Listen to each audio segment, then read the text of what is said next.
Morning to all of you. Taxation part set first हम discuss कर रहे थे basic concept of income tax,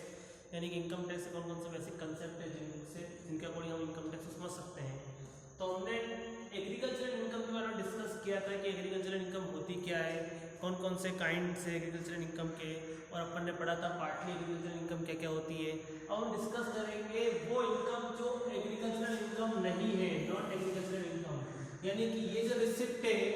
agriculture से related but को अपन एग्रीकल्चरल इनकम नहीं मानेंगे। वो कौन कौन सी है इसको डिस्कस करेंगे। पहला तुम्हारा है dividend received by share holder, यानी कि शेयर होल्डर को डिविडेंड रिसीव हुआ है किससे, फ्रॉम एग्रीकल्चरल कंपनी, यानी कि ये कह रहा है एग्रीकल्चरल कंपनी से अगर किसी शेयर होल्डर को यानी कि उसके शेयर जिसने ले रखे हैं उनको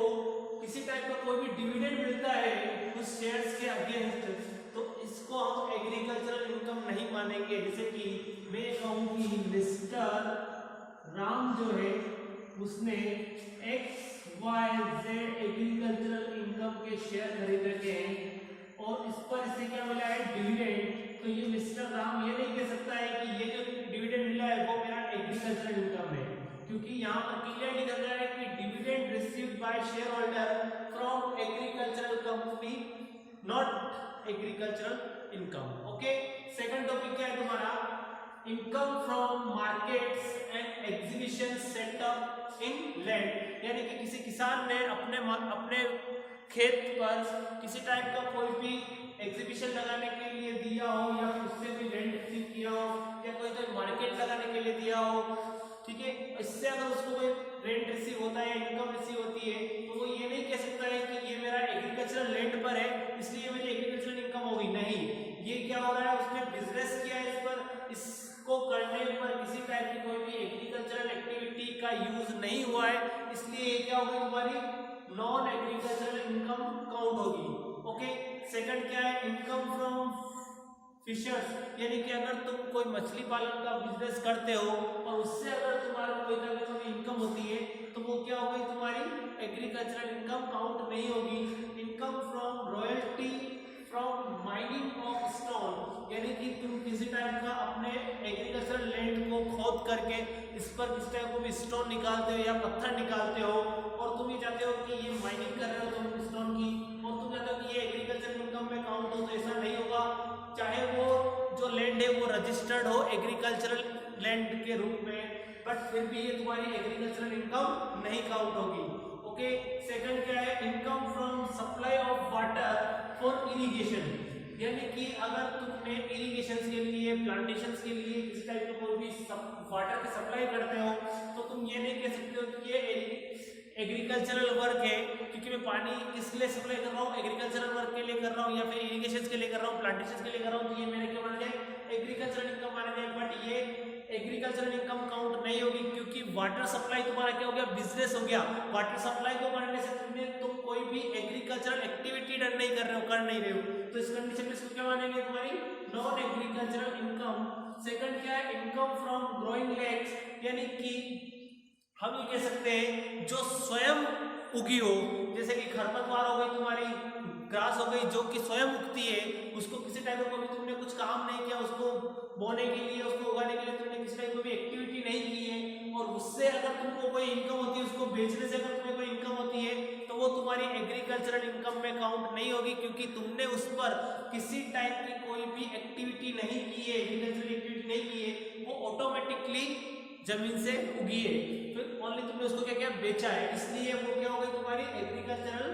इनकम काउंट नहीं होगी। अगला तुम्हारे पास क्या है, income from land used for brick making, यानी कि ईंट का भट्टा, या कह सकते हैं ईंट का कोई भी बिजनेस, ईंट बनाने का बिजनेस के लिए अगर तुम एग्रीकल्चरल लैंड यूज कर रहे हो तो वो जो इनकम है वो तुम्हारी एग्रीकल्चरल इनकम नहीं है। क्यों, क्योंकि तुम यहाँ पर क्या कर रहे हो, बिजनेस कर रहे हो, ब्रिक मेकिंग कर रहे हो, किसी टाइप ब्रिक मेकिंग करने के लिए या फिर ईंट बनाने के लिए तुम किसी टाइप की कोई भी एग्रीकल्चरल एक्टिविटी को कर नहीं रहे हो। तुम ना तो खेत को जोत रहे हो, ना उसमें बीज बो रहे हो, ना तुम उसमें पानी डाल रहे हो, कुछ भी नहीं कर रहे हो, तुम तो अदर ही वर्क कर रहे हो। तो यहाँ पर इस कंडीशन में ये भी जो इनकम होगी ब्रिक मेकिंग की, वो तुम्हारी एग्रीकल्चरल इनकम काउंट नहीं होगी। अगला क्या है नेक्स्ट तुम्हारे लिए, डेयरी फार्म, अगर तुम कुछ गाय को ला करके उनका दूध निकाल करके उसको बेच रहे हो, उससे कोई अर्न कर रहे हो, तो ये नहीं कह सकते कि ये जो एक्टिविटी कर रहा हूँ मैं एग्रीकल्चरल एक्टिविटी है, क्योंकि ये एग्रीकल्चरल एक्टिविटी नहीं है। एग्रीकल्चरल एक्टिविटी मीन्स क्या हो गया, जिस जगह तुम जिस किसी खेत को खोद रहे हो, फिर उसमें बीज डाल रहे हो, फिर उसमें पानी पिला रहे हो, उससे अगर तुम्हें कोई फसल मिल रही है तो उससे जो इनकम हो सकती है वो तुम्हारी एग्रीकल्चरल इनकम कहलाएगी। अदरवाइज कोई भी इनकम तुम्हारी एग्रीकल्चरल इनकम नहीं कहलाएगी। तो यहाँ पर क्या हो गया, डेयरी फार्म अगर तुमने लगाया है अपनी एग्रीकल्चरल लैंड पर और तुम ये चाहते हो कि वो मेरे लिए क्या एग्रीकल्चरल इनकम है, तो ये पॉसिबल नहीं है। सेकंड क्या है तुम्हारे next, income from sale of wild grass and bums, यानी कि खड़ी हुई फसल। जैसे कह सकता हूं कि ग्रास है जो अभी तक तुमने काटी नहीं है, वो खाली जमीन पर ही जमीन पर खड़ी हुई है, या बम है जो खड़े हुए अभी तक तुमने काटे नहीं है, अगर उनको तुम बेचते हुए खड़ी हुई फसल को अगर तुम बेच रहे हो तो वो तुम्हारी एग्रीकल्चरल इनकम में काउंट नहीं होगी। क्योंकि एग्रीकल्चरल इनकम कब होगी, जब अगर तुम इसको काट करके बेचते हो तो तुम्हारी एग्रीकल्चरल इनकम काउंट होगी, अदरवाइज ये एग्रीकल्चरल इनकम काउंट नहीं होगी। समझाइए, कोई घास है वो जमीन से लगी हुई है, अभी तक जमीन से अलग नहीं हुई है, और उसको अगर तुमने वहीं पर बेच दिया, जमीन से निकालने खर्चे उसी का है सामने वाले का, तो वो ये उस कंडीशन में तुम्हारी जो इनकम है उससे वो तुम्हारी एग्रीकल्चरल इनकम में काउंट नहीं होगी। क्योंकि क्या हो रहा है, वो अभी तक जमीन से लगी हुई है, बम जो जमीन से लगे हुए हैं उनको पहले तुम जमीन से काटोगे और फिर तुम अगर उसको किसी और को बेचते हो तो वो तुम्हारी क्या कहलाएगी, एग्रीकल्चरल इनकम। अगला क्या है तुम्हारा, interest on arrears of rent of land used for agricultural purpose. अगर मैंने किसी को अपना लैंड या फिर एग्रीकल्चरल लैंड जो है वो किसी को यूज करने के लिए दिया एग्रीकल्चरल पर्पस के लिए, यानी कि मैंने अपने लैंड को, अपने एग्रीकल्चरल लैंड को किसी और को यूज करने के लिए रेंट पर दिया, और वो जो पर्सन है जो यूज करने के लिए ले रहा है वो भी एग्रीकल्चरल एक्टिविटी ही कर रहा है। ओके, अब इससे मुझे क्या हुआ, 2 मंथ का जो रेंट है वो नहीं मिला, और मैंने कुछ टाइम बाद में इसे कहा कि 2 मंथ का जो रेंट है वो तुम्हारा बन रहा है 50,000, इसके रिटर्न में मुझे क्या चाहिए, इसका इंटरेस्ट पे करो अभी। तो जो इंटरेस्ट मैं रिसीव करूंगा इससे वो मेरा एग्रीकल्चरल इनकम में काउंट नहीं होगा। क्यों, क्योंकि एग्रीकल्चरल इनकम कब ओनली कौन सी होगी, रेंट की हो सकती है एग्रीकल्चरल इनकम, बट अगर उस पर इंटरेस्ट, उस पर अगर इनकम रिसीव कर रहे हो तो वो तुम्हारी एग्रीकल्चरल इनकम नहीं काउंट होगी। ओके,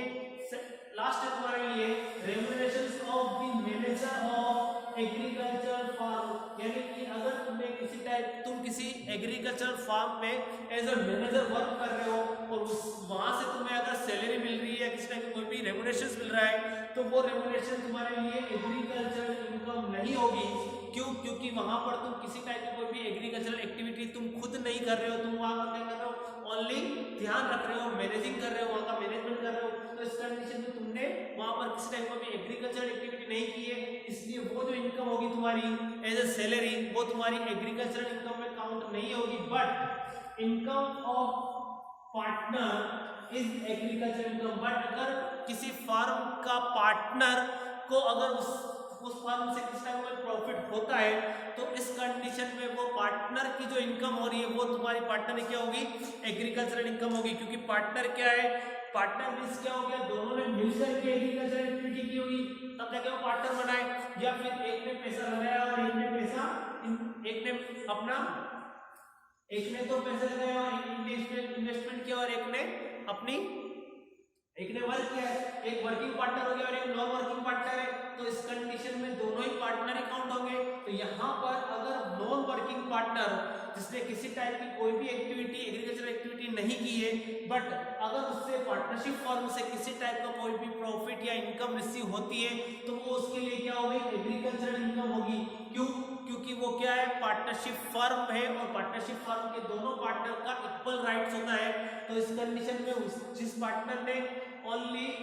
इन्वेस्टमेंट पर्पज से पार्टनरशिप की है उसके लिए भी वो क्या हो जाएगी, तुम्हारी एग्रीकल्चरल इनकम। बट अगर तुम वहां पर मैनेजर के रूप में वर्क कर रहे हो तो वो तुम्हारी क्या कहलाएगी, एग्रीकल्चरल इनकम काउंट नहीं होगी। ये क्या है तुम्हारा बेसिकली वो कह सकते हैं जो कि एग्रीकल्चर से रिलेटेड है, बट एग्रीकल्चरल इनकम में काउंट नहीं होंगे। ओके, अब नेक्स्ट जो अपन पढ़ेंगे वो पढ़ेंगे रेजिडेंशियल स्टेटस, यानी कि एक इंडिविजुअल को कब हम रेजिडेंस मानेंगे, कब अपन ऑर्डिनरी रेजिडेंट मानेंगे, या फिर कब कह सकते हैं कि ये एनआरआई है। ये सब चीजें हम पढ़ेंगे नेक्स्ट हमारी क्लास में। Okay, thank you.